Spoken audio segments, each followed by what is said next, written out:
Hi, ladies and gentlemen. Today we're going to talk about Cuba and really how it epitomizes the Cold War between the United States and the old USSR. Okay, so please make sure you answer your essential questions as I'm teaching, or go back at the end and answer them, and also make sure you write your summary at the end. Okay, all right, so here are the essential questions. What's the significance of the Bay of Pigs? How did the U.S. win the space race? And how are the Cuban Missile Crisis and brinkmanship synonymous? Meaning, you say one, it's almost like saying the other word. They represent each other. Okay, so we'll cover that today in our lesson. Okay, so I'm going to start with Cuba. All right, so it says in 1959, Fidel Castro leads a revolution, and he overtakes Cuba. It says while brokering a friendship with the USSR and Khrushchev, who at that time was the leader of the old Soviet Union. So I want to show you a picture of these two buddy-buddy. Often you'll see Castro depicted in a military garb because he wore military apparel, and so he's got all this on here. This is Khrushchev, the leader of the Soviet Union. So they form a communist bond here, where communism will be ushered into Cuba. Okay, this is Kennedy's first foreign crisis. Okay, so he's going to face this. He sees the Russians basically coming into Cuba, and Cuba happens to be extremely close to our state of Florida. All right, so it says Castro seized citizens' private property, which sounds very much like communism, and took over foreign businesses that were within Cuba, even the American businesses there. Okay, under Eisenhower, there had been a secret plan formulated, and it was called La Brigada. And La Brigada was to arm and train Cuban exiles who were in the United States to go back in and invade Cuba and usher in a democracy there.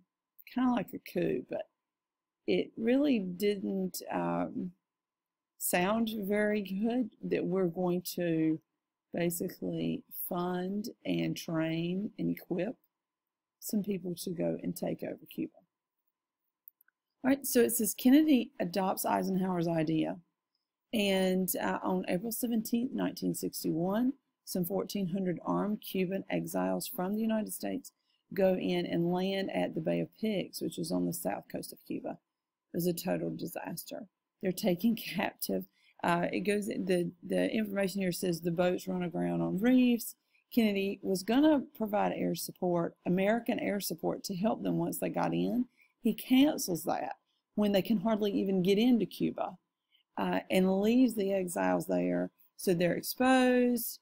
They are taken capture, and says U.S. plots exposed as if we're taking over another country, which is kind of what we were doing. And we look very disorganized. This kind of ends up in being our worst nightmare because it draws Cuba closer to the USSR as an ally. All right, so I have some pictures of that. Here's La Brigada. Here are the captives that were taken hostage after the plot did not work. And a very famous picture of Kennedy on the morning of the Bay of Pigs invasion. And here he is standing with his brother.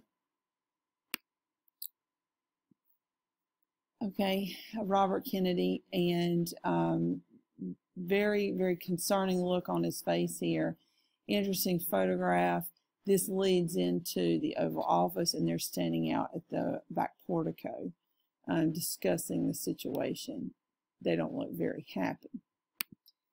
Okay, so that's that. All right. So it says fighting to contain communism. So we're starting to think, okay, how are we going to contain this? And Kennedy sets up what's called the Alliance for Progress. You have to know that, and you have to know it relates to Latin America. So basically, we're going to just pour money into Latin America to encourage democracy there. Remember, Taft did dollar diplomacy in Latin America, but this purpose here is to prevent communists from taking over. In other words, so the people are not so desperate and so poor that they will give in to any kind of communist ideals that come their way. So it says we pledge over $20 billion to help them with education, housing, health care over a 10-year period. Now, they in Latin America praise Kennedy for this. Here's an example of a stamp from Colombia, and this is Alliance for Progress in Spanish, and here is Kennedy on their stamp. Okay, so it actually does help. All right, then we go into the space race. So we have in 1961 the first Soviet cosmonaut. I have astronaut here, but that's what we would call it. The Soviets called them cosmonauts. And he's going to become the first person to orbit the Earth in space, Yuri Gagarin. Okay, so you have to know Yuri. Kennedy is very concerned here, worried about the impact of this flight on the Cold War. And this heightens the Red Scare in the United States because now we're worried, are the Russians going to be able to shoot weapons at us from space, develop some really sophisticated technology, and be able to attack us from space? So that becomes a very real threat at the time. It says 6 weeks later, Kennedy spoke with Congress, and he said, I believe this nation should commit itself to achieving the goal before this decade is out of landing a man on the moon. Now, folks thought, what are we going to do? We're going to land someone on the moon? It was outrageous. He ushers in the space race, really with Yuri orbiting the Earth, and then with Kennedy laying down this sort of demand that the United States is going to meet that and then some by landing a man on the moon. It ushers in the space race. Alan Shepard becomes the first American in space. I have a picture of him. And, oh, here's Yuri. I should show you Yuri. We don't want to slide him, even if he's Russian. Notice it says on his helmet CC, you don't see the P, CCP, what we would call USSR. And here's Alan Shepard, a stamp of him of the time, okay? And John Glenn, the first to orbit the Earth, later becomes senator, and Neil Armstrong. And Neil is the one that's the first to step on the moon. He meets Kennedy's challenge, and I want to show you a picture of that really cool picture and his famous words, which you might can quote. That is one small step for man, one giant leap for mankind. Okay, and I have here, this is July 20th of 1969. Huge parades as a result of us landing on the moon, such celebration and acclamation in the United States. And this proves that we have won the space race. Okay?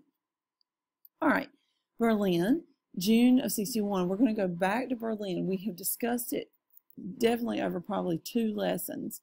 I'm going to discuss it again. Kennedy meets in Austria with Khrushchev, and Khrushchev wants to stop the mass exodus of Germans from the communist East Germany into the West. No shock there, they're trying to get out. So he demands that we recognize East Germany as a communist power, and the U.S., Great Britain, and France withdraw from Berlin. You know, we were in the more western side. Kennedy's furious at this, leaves the meeting, refuses the demands. As a result, Kennedy asked Congress to increase our defense budget by $3 billion. That was so significant. More people build fallout shelters in the United States, and we've been over that before. Khrushchev retaliates by building the Berlin Wall in 61, August of 61, through the city of Berlin, preventing those on the Soviet side of the east from moving west. Guards are stationed to shoot those trying to cross. Okay, it actually sort of wraps around the Allies portion of that to prevent any from the east coming in. All right, so here's where we officially have the wall built, and it will last many years. Okay, and I do have some pictures of that to show you. Okay, here is one example. Can you imagine? There was sort of like a no man's land between the borders of East Berlin and West Berlin. Here are pictures of construction of the wall. And what this will set up eventually will be a separation between East Germany and West Germany. Okay, so this is eventually what will happen. All right, I think that's good enough. Okay, so we're moving into the Cuban Missile Crisis. Good stuff. So October 16, 1962, photographs from us by a U.S. spy plane, because yes, in fact, we're spying on Cuba, reveals that Soviets are building missile bases in Cuba, 90 miles from Key West, Florida. This we know as brinkmanship. You must know that. It's a standoff between us and the USSR. So I brought some props. Okay, this would be the USSR. This, so I love Wonder Woman, and she's just ultimately fantastic, is the United States. So we have this standoff between the two, okay? And the USSR here is building basically missile sites, building up weapons in Cuba and going to shoot them at us. And here we are saying, I don't think so, Soviet Union. You can't do that.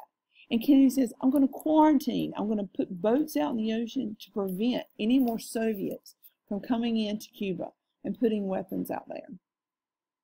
That's what he says. We're at the brink here, at the very edge of war, okay? One versus the other. So everyone was on the edge of their seat because they really expected that Wonder Woman was going to just like lash out at the dinosaur, U.S., Soviet Union, or that the Soviet Union, flying here, or that the Soviet Union was going to just attack the United States and shoot the weapons. What was going to happen? Nobody knew. They were on the edge of their seat. Oh my goodness, the height of the Cold War here. So I already mentioned the quarantine. All right, he said if we were to be attacked, we would fully respond. Fully respond. Okay, the United States is not going to take that. So you'll learn more about this in an activity we do tomorrow. So I'm not going to go into much detail other than what I've said. But basically, you need to know there's some secret negotiations that occur backdoor. And the USSR agrees it will remove the missiles if we promise never to invade Cuba again, i.e. Bay of Pigs, and if we will remove our missiles from Turkey, which was near the USSR border. The deal was sealed October 28, 1962, and nuclear war is avoided. Thus we could all be born and live here. Okay?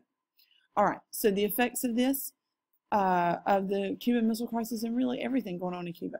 A limited test ban treaty. No more nuclear weapons will be tested above ground. Khrushchev's decision to back down means he has killed himself politically back home. And the Soviets now realize their military limits, and they begin this dramatic buildup of arms over the next 2 decades. We see more and more stockpiles of nuclear weapons. When we get to the 70s and 80s, something's going to happen with that.